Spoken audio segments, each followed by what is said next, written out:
it's Josh, that Aussie expat, or the bum from the doctor and the bum. I've been asked where's the best place to live in the Philippines and how to find a rental. Let's start with where is the best place for you to live in the Philippines. Now this is subject to everyone who's different. You know what you like. If you like the city, then the city's the best place for you. If you like beaches, then the beach is the best place for you. If you like mountains and the idea of farming and all that, then that's the best place for you. Alright, but wherever, I'll guarantee you this, wherever you land and think that you're going to live in will not be the place that you're going to live in, because there's so many trade-offs with living in certain locations. It's crazy. Like if you live in the city, the traffic is horrible. It's usually so hard to get from one place to another. You end up living mainly around in your apartment because it ends up just being easier. But don't get me wrong, cities at least you have other people to speak to. And if you're single, cities are the way to go. It's just easier to date in the city, because in a smaller town, if you start dating in a smaller town and it doesn't work out with a couple of people that you date with, whether or not you don't click or whatever reason that dating doesn't work out, you date too many people, you're going to start being known as a womanizer, and people are going to start talking about you, and then you're going to have to leave anyway because no one likes you, and you can feel it. You understand where I'm coming from with smaller towns, I hope. And that's if you're single. If you're not, then that's a different story. You might accidentally have a fight with someone, so you got to go. You might not even like the family that you're living close to, or whatever reason. There's a whole heap of things. Just take everything slow when you come here, because you're gonna find a diamond in the rough that's perfect for you, and I can't tell you what's perfect for you at all. That's all on you. You're an adult. You know what you need. So I've already covered that. Now, in saying everything that I just said, if you do like the province, if you're an older person or if you have health problems, remember you're probably 4 to 6 hours sometimes from a place that actually can save your life. So please keep that in consideration when you come over here. It's not first world. There's some places in the middle of nowhere, and it might be beautiful, but just you know your needs. Make sure you get a place that fits your needs. And now, to find a rental here, it's not like back home where you can get online and everything is synced up and you can get one place in one state, one place in the other state, and it's all synced up on the same website. It's not like that at all. In fact, you will find that anything that you find on the internet is going to be overpriced. It's going to be way overpriced compared to what you could get when you have boots on the ground. So when you're first here, I would suggest either, now I've talked about Airbnb in other videos. I keep talking about Airbnb because it's the best value for you when you're first here. You get a great place that's usually fully furnished with everything that you could possibly need or want, and it gives you an idea on how much food is and everything like that. So you get an idea on your budget while you're there, and that's fantastic. Plus, you usually don't have to pay for Wi-Fi or electricity, and in all honesty, you can't get Wi-Fi or electricity until you get a ACR card. So for the first 3 months, you might as well just do that, because that's reality. You can't even get a bank here until you get an ACR card. Now, once you're here and you've traveled, like as I said, travel around. Get out to the boondocks. Get out to whatever. Don't stay in Luzon. Don't stay in Visayas. Don't stay in Mindanao. Just have a look around. There's going to be somewhere that's perfect for you. You're going to find this diamond in the rough that you go, yes, I can see myself being here. And then don't rush out for a rental. Chill, okay? Find a fully furnished place. Try it for 6 months. If you're still happy with it after 6 months, start looking for a rental, like a more permanent rental, because you can get cheap rentals that are unfurnished. But then you have to keep in mind that when you have to buy all your own furniture, and this is why I don't think you should rush into renting a place that's unfurnished, because most expats don't really last more than 3 to 4 years here. The reality is the reality, and it shimmers away. When you're first here, you're in a holiday mode, and everything is fantastic. And then you get in rose-colored glasses mode, where you think everything's amazing.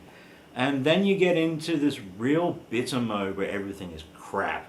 And then you'll start to realize that everywhere is really crap in the world, and this is actually not expensive if you found a great place. And then you get to the point where you actually start absorbing the culture, and you understand the culture better, and you understand why you weren't gelling very well with the culture to begin with, and you sync up with it.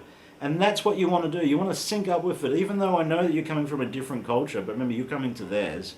And that's the secret here, is to sync up to the culture. I'm not saying forget about your own culture, but there is a point where you sync and you go, okay, I understand why people were angry at this or angry at that.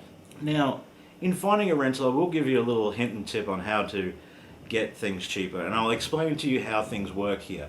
Say if I was going to sell my car, for instance. I have been told that if I want to sell my car, I'm looking for about 170,000 pesos for my car at the moment. Well, 180 really, to be honest. And but I've been told by friends that if I am looking for that much, to start at 220,000 asking price. That's to get it down to 100. There's 50,000 peso difference, right? Think about that. Now think about the rentals. It's the same thing. Everything is overpriced here, and it's all about bringing it down to a good price. That's just how it works here. It's part of the culture. Now the other thing is, nothing, as I said, nothing is really advertised here. Everything is just either you'll go past a place and it'll have a for rent sign, or there'll be a guy that knows a guy. Now the guy that knows a guy, that's how you end up with a little bit more expensive place, because how it works here is if a middleman finds a renter for someone who rents, if they rent it for a whole year, they get the first 1 month rent. Alright, so if you're renting a place for 15k, they get that. If you bypass that middleman, you can bring down your rent a bit more. Now, the only way to do that is have boots on the ground and be here for a while. And you'll start to get to know people. You'll start to understand the places that you want to live in. And here's another thing about rushing in to get a place before you've even found the city or town or province that you really like. If you buy a whole heap of furniture, it's removalists aren't a thing here.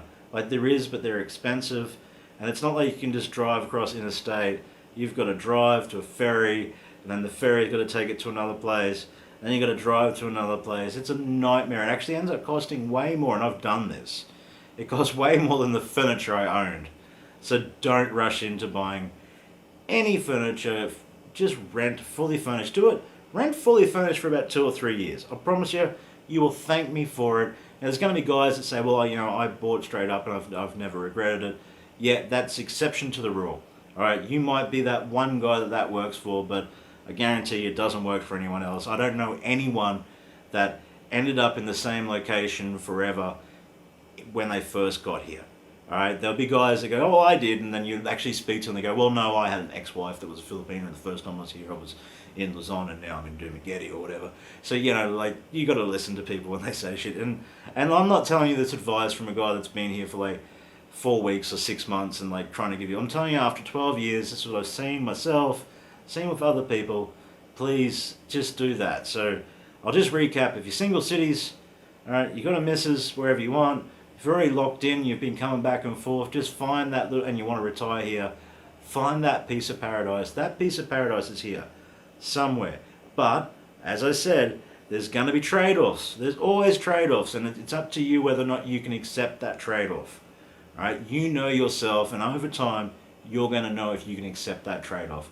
I know guys that have been here for 15 years and they're still looking for paradise. It doesn't exist. Nothing's perfect. All right. I hope the advice I give you is all good. I'm going to start trying to do a little bit different videos where I will answer any questions that you want, but I'll do it out of my actual home base, so that it's a little bit more exciting. I'm just answering this question because I've been asked a couple of times for a few people that have commented, and I want to help out as much as I can. If you have any questions at all, I will answer them. It might take me a little while, but I will answer them. I'll answer them as honest and truthful as it can be, and I'll try and save you heartache, and I'll just try and give you the best advice that's possible, so that when you do come here, you're prepared, and you don't make the mistakes that I've made and everyone else has, and at least that way you can get past that 3 or 5 years that most people give up. You know, there comes a point where it's accepted and it's great. And living here after a while, once you accept a lot of different things that happen, it's not bad. It's not bad at all. Filipinos are great. All right, there is some bad people. There's bad people anywhere. Yeah, the jails here are full, so maybe most of the bad people are in the jails. But look. You can, there's going to be a point that says, subscribe, and there's going to be another point that says, watch another video. Do it if you haven't watched any of them. Watch them. They help out. Otherwise, just chuck in any questions you want, and I'll answer them. I'll answer them as best as I can, and I'll help you out. Other than that, I am Josh. I am that Aussie expat. It's actually Valentine's Day today, and the doc's got like a 36-hour shift, so I thought I'd do up a quick vid, and then I'm probably gonna watch a bit of Netflix. Cheers.